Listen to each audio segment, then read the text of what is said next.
Let me start with a question. When was the last time you sat in complete silence with no phone, no notifications, no voices telling you what you should be doing, and just listen to your own thoughts?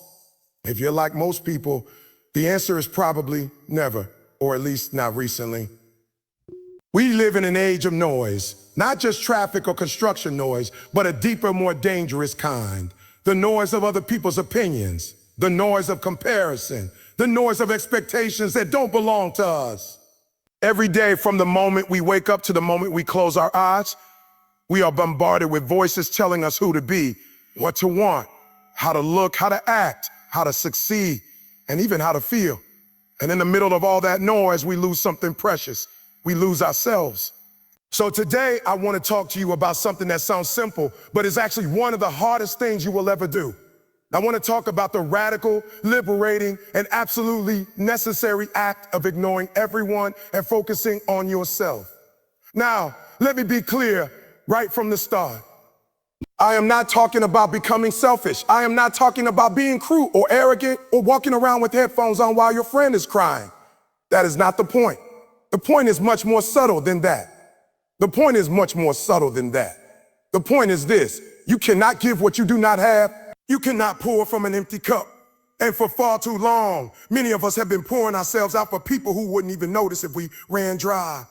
And think about your daily life. How many times have you made a decision based on what someone else might think? How many outfits have you rejected, not because you didn't like them, but because you worried about judgment? How many dreams have you shrunk down to a more acceptable size because someone laughed at the original version? How many times have you said yes when every bone in your body wanted to say no, simply because you didn't want to disappoint someone? This is the silent theft of the self, and it happens one small surrender at a time. We have been trained to be people pleasers. From school, where we're told to fit in, from social media, where we're given little dopamine hits every time someone approves of us, from family, from friends, from a culture that confuses popularity with value. We learn that our worth is measured by how many people like us agree with us or pay attention to us. But here's the hard truth that no one wants to tell you. Most people are not thinking about you. I know that sounds harsh, but stay with me. Psychologists call it the spotlight effect. We walk around believing there's a giant spotlight on us, that everyone is watching our every move, judging our every mistake. But the reality is, most people are far too busy worrying about their own spotlight to care about yours. So you are sacrificing your authentic self for an audience that isn't even paying attention. That is the definition of a bad deal. This brings me to the first reason why you must learn to ignore everyone and focus on yourself, because your life is yours alone. No one else has to live with the consequences of your choices. Not your parents, not your friends, not the strangers on the internet, only you. So why are you letting them drive the car? If you spend 4 years studying law because your father wanted a lawyer in the family who sits in that law office every morning, miserable, you do. If you marry someone because all your friends are getting married and you feel left out, who wakes up next to that person every day, you do. If you take a safe, boring job because your uncle said it was irresponsible, who feels that quiet death of the soul every Monday morning, you do. You see, the problem with listening to everyone is that they don't have to pay your rent. They don't have to live with your regrets. They give advice freely because they have no skin in the game. It costs them nothing to tell you what to do, but it costs you everything to follow it. The second reason is even more urgent. When you are constantly distracted by other people's lives, you forfeit the energy you need to build your own. Attention is the most valuable resource you have, more than money. More than time even, because what is time without focused attention? Wasted time. And every time you scroll through someone's highlight reel, every time you replay a rude comment in your head, every time you worry about what Karen from accounting thinks of your presentation, you are spending your attention on things that do not move your life forward. Imagine you have a garden. Imagine you have a garden. This garden is your potential, your talent, your peace, your future. Now imagine that every day, instead of watering your own garden, you walk next door and stare at your neighbor's garden. You obsess over why their roses are bigger. You worry that their grass is greener.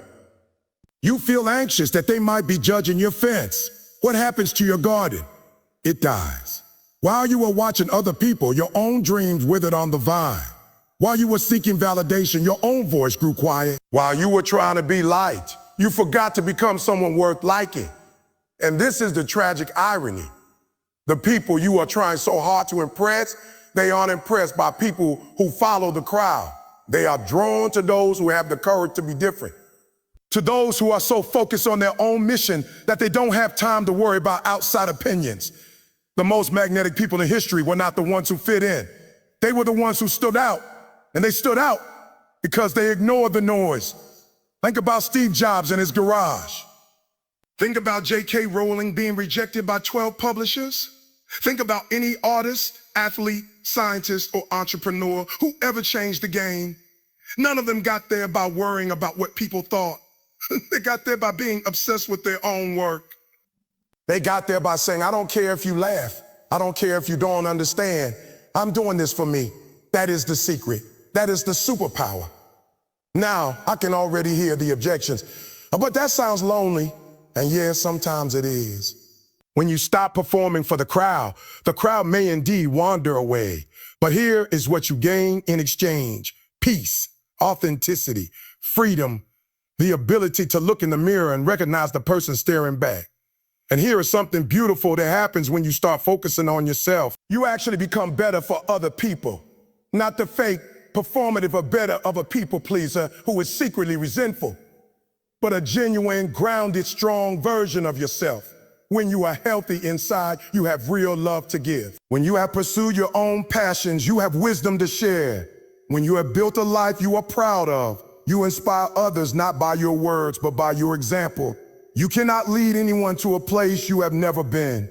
So focusing on yourself is not the end of connection. It is the foundation of real connection. Because only when you know who you are can you truly show up for someone else. But how do you actually do this? How do you ignore everyone when the pressure is real? Let me give you a few practical thoughts. First, you need to seriously reduce your consumption of other people's lives. That means social media, but it also means gossip, comparing yourself to coworkers, obsessing over what your ex is doing. Treat your attention like a bank account. Every time you spend it on someone else's life, you are withdrawing from your own. Ask yourself, is this helping me grow? Is this bringing me peace? If the answer is no, cut it out. Second, learn to be uncomfortable with disapproval. Because if you start ignoring everyone, some people will not like it. People who benefited from your people-pleasing will suddenly find you as selfish or a change. Let them. That is their problem, not yours. Disapproval is not danger. It is just a feeling, and you can survive it. Third, get very clear on your own values. You cannot focus on yourself if you don't know who yourself even is. So spend time alone. Real alone time. No phone, no podcast, no background noise. Sit with a journal. Ask yourself hard questions. What do I actually want? Not what my parents want. Not what society says is impressive. What do I want? What makes me feel alive? What am I afraid to admit that I dream about? These are sacred questions. Do not let anyone else answer them for you. 4, take small, daily actions that prove you are your own priority. That might mean saying no to a social event so you can work on your project. That might mean turning off notifications while you create. That might mean getting up an hour earlier to exercise or read or meditate before the world's demands crash in on you. These small acts of self-focus compound over time. They are bricks in the house of your own life. And finally, give yourself permission to change. One of the reasons we cling to other people's opinions is that we are afraid of becoming someone they won't recognize. But growth means change, and change means some people will fall away. Let them. The ones who matter will stay, and the ones who stay will be drawn to the real you, not the performance. Let me leave you with this. There is a famous poem by Mary Oliver that asks, tell me, what is it you plan to do with your one wild and precious life? Notice she does not say, tell me what your mother wants you to do. She does not say, tell me how many likes you got. She does not say, tell me how well you conform. She asks what you plan to do.